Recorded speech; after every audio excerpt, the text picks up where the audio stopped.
Sa inuman, may kantahan, may nagsasayawan.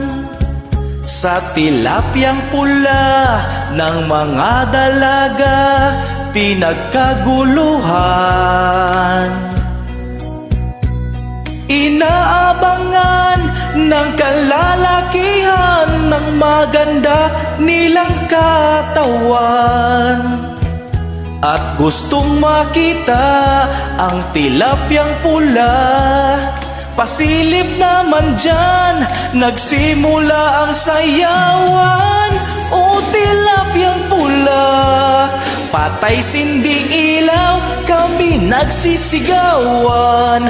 Kahit maubos pa ang aming mga pera, basta't mahalaga ay kami ay masaya.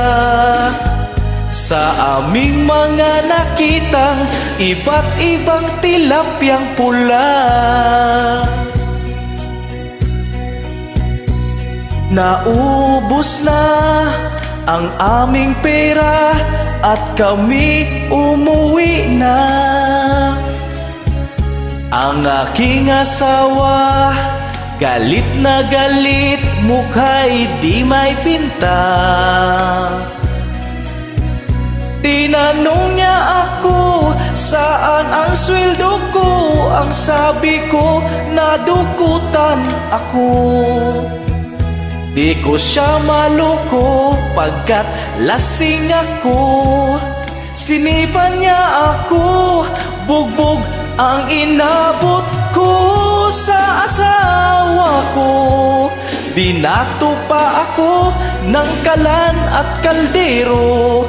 Nakahawak pa siya ng itak at martilyo. Muntikan na akong mapalo sa ulo. Buti na lang at nakailag, kundi patay na ako.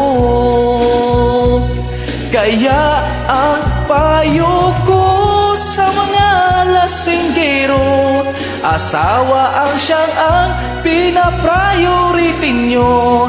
Mahalin ang asawa at pasayahin siya.